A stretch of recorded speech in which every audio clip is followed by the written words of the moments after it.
Bon, en fait, au départ, on m'a sollicité pour présenter un projet et on m'a demandé est-ce que ça t'intéresse de concevoir un projet et puis d'être accompagné avec une vingtaine d'étudiants, voilà, qui sont en fait que des étudiantes, hein. Donc ici, on a quand même des moyens assez importants par rapport, par exemple, à une exposition dans une galerie ou dans un centre culturel ou des choses comme ça.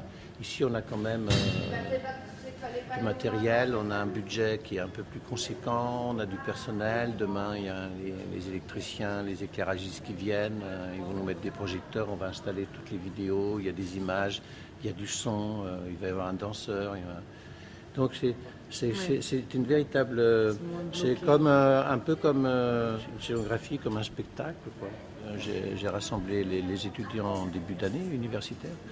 Je leur ai présenté mon projet. Et puis progressivement, on a travaillé un peu comme un spectacle de théâtre, c'est-à-dire à la table.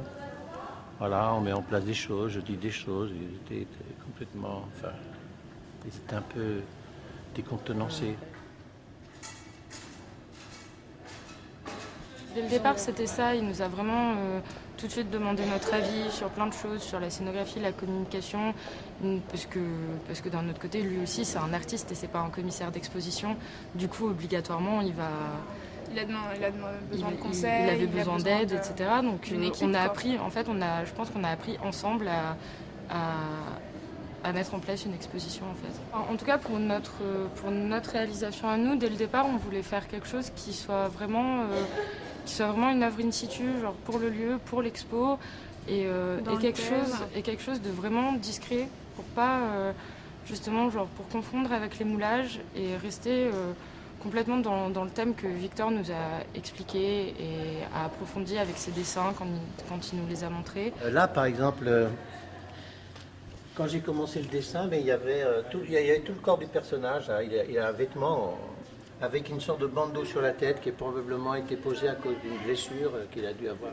Et progressivement, le dessin de son corps s'est effacé, ne reste que le visage qui est un petit peu tuméfié, un petit peu brûlé par la radioactivité. Ce que je trouvais formidable, c'est qu'on me proposait d'intervenir dans le musée des moulages où on a ici l'idéal de beauté grecque. Et moi, j'interviens avec des dessins qui ne sont pas des dessins d'un monde idéal. Voilà. C'est en même temps un monde qui est beau et en même temps un monde qui est dur, hein, qui est difficile. Hein. Le mot désastre, hein, voilà. En deux mots.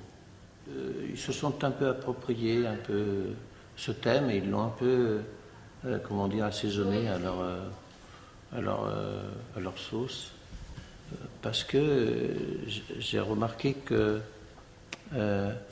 dans l'esprit des étudiants, de ces jeunes étudiants qui ont une vingtaine d'années, leur préoccupation, c'est pas tellement le tsunami, la bombe d'Hiroshima, c'est le dérèglement climatique, c'est la chimie dans l'alimentation, c'est l'écologie.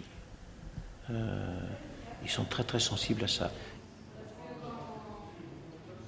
En gros, pour les photos, on a essayé de rester sur la thématique des astres. Donc on a chacun fait à notre sauce. Donc Louise, elle a fait des photographies d'arbres après un incendie. Moi, c'est plus le lieu désaffecté qui m'intéressait. Et pour Anaïs, donc l'autre photographe, c'était la mort, le cimetière, les déchets. Donc c'est plus ça. Le thème des astres est parti un peu du côté de l'environnement. Donc du coup, j'avais envie de faire quelque chose. En fait, c'est un endroit qui est pas très loin de chez moi, en Catalogne du Nord, pardon. Et c'est en fait le feu qu'il y a eu cet été, super important à cet endroit-là. Et j'avais envie de photographier cet endroit-là pour voir comment ça a évolué maintenant après le feu, cette seconde vie entre guillemets. Et puis parce que c'est un endroit, parce que c'est chez moi, que ça me tient à cœur, tout ça.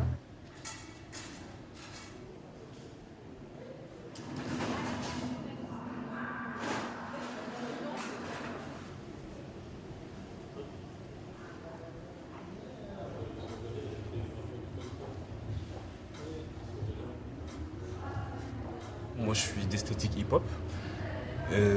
Mais là, ce qui était intéressant en tout cas, c'est que quelque part il y a quelque chose de mon spectacle qui fait penser à cette exposition et qui apparemment va être en lien en tout cas avec le lieu et l'exposition. Aussi, il y a ce côté noir-blanc. Donc je suis noir, le moulage que je vais faire sera blanc. Et de toute façon, ce spectacle traite de l'identité justement de cette entre-deux culture. Le solo s'appelle Entre-deux, entre noir et blanc. Donc je pense qu'il y a aussi de ça. C'est pour ça que...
Des astres et des astres. Une belle aventure partagée. Plusieurs motivations sont à l'origine de ce projet. Dans mon parcours de sculpteur, Des astres est un retour aux sources de la sculpture classique. Oui, je connais bien le travail de Victor Cagnotto puisque je fréquente son jardin, atelier, maison, voilà. Donc je connais plutôt bien le travail de Victor. J'ai retrouvé ce qu'il fait. C'est pas une surprise énorme. C'est simplement la surprise, c'est qu'il ait dévié le matériau du dessin et qu'il ait utilisé le support plutôt dédié à la photographie, la digigraphie pour l'agrandir et le représenter. Bon, c'est plutôt sympa, quoi.